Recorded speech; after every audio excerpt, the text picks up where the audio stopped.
I work overnight at a gas station off Route 15, near a dead town in West Virginia. It's the kind of place people pass through but never stop unless they're desperate. I took the job 2 months ago, boring but easy money. Last week, at exactly 3:12 a.m., I saw her. A woman stood outside at window 3, staring in. Pale, wet, like she'd been standing in rain, but the night was dry. She didn't move or blink, just stared. I walked to the door to check if she needed help, but when I got there, she was gone. No car. No footsteps. Nothing. The next night? Same thing. 3:12 a.m. Same window. Same stare. I checked the security footage afterward. Every camera was fine except the one pointed at window 3. Just black. Not static. Just off. I texted Joe, my boss. He replied, "Don't engage. Lock the doors after midnight. She's not your problem." What the hell does that mean? Last night, she came back again. And this time, she smiled. I tried ignoring it. Told myself it was a prank. But that night, when she showed up again, I lost it. I opened the door and stepped outside. Cold air hit me like a wall. She didn't move. "Hey," I called. "Are you okay? Do you need help?" No answer. Just that eerie stare. I took one step closer. Blinked. She was gone. No sound. No movement. Like she'd never been there.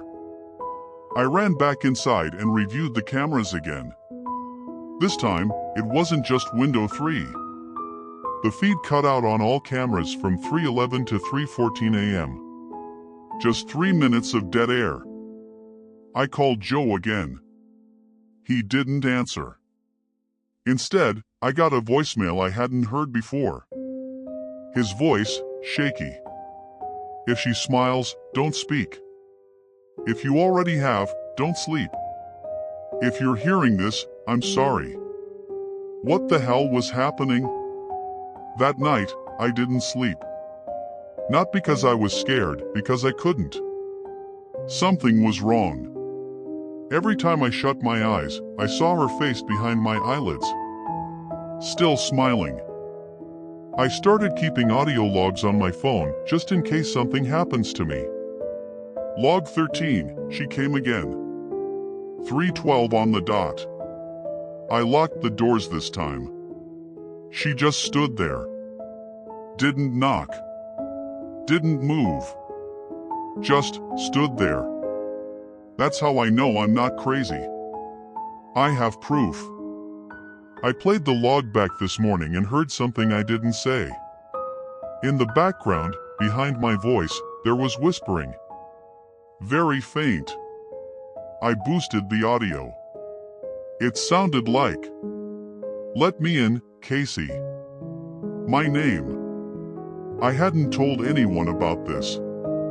Not even my sister, not Joe, not even online. So how the hell does she know my name? Later that night, Joe finally texted me back. "You need to quit. If you've spoken to her, it's already started." Started? Started what? I did some digging. Searched window 3, gas station Route 15 online. Got nothing. But then I tried searching by image using a screenshot from the security cam feed. One hit.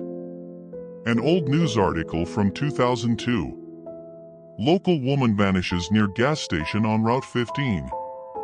Last seen at a roadside stop around 3 a.m. No security footage. Her car was found with the keys still in the ignition. Her name was Rachel Lynn Morin. Age 41. I stared at the photo. It was her. Same eyes. Same dead stare. I clicked the article again, gone. Page not found. Later, Joe finally agreed to meet in person. We sat in his pickup behind the station. He looked like he hadn't slept in weeks. She showed herself to me once, he said. Back in '09. I spoke to her. I made it 5 weeks before I cracked. Cracked? I asked. He opened his glove box and pulled out a revolver. If you hear her inside the station, it's over. I tried quitting. I told Joe I was done. He nodded and handed me my last paycheck. Told me to get out of town and don't look back. But that night, I didn't leave. I don't know why. It's like something pulled me back. At 3:12 a.m., she came again. Only this time, she knocked. 3 slow taps on the glass at window 3. I didn't move. Didn't speak. And then, I heard her voice. Not outside, inside the store. I'm so cold, Casey. Let me in. I spun around. No one there. Every aisle empty. But I felt her. Like her eyes were inches from my neck. I checked the cameras. Again, black feed. 3 minutes lost. When I walked back to the front, a single handprint was pressed on the glass. From the inside. I went to a nearby diner, the kind of place where old folks gossip over weak coffee. I asked the waitress, Ruthie, if she'd ever heard of Rachel Morin. Her smile dropped. You work the gas station? She asked. I nodded. She looked me dead in the eyes and said, I saw her once. Years ago. Thought she was real.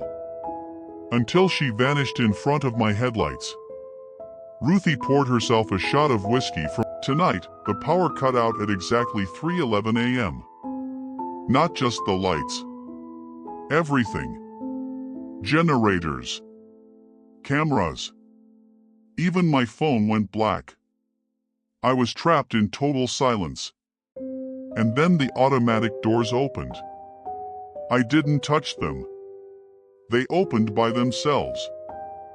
Footsteps echoed between the aisles. Wet, barefoot footsteps.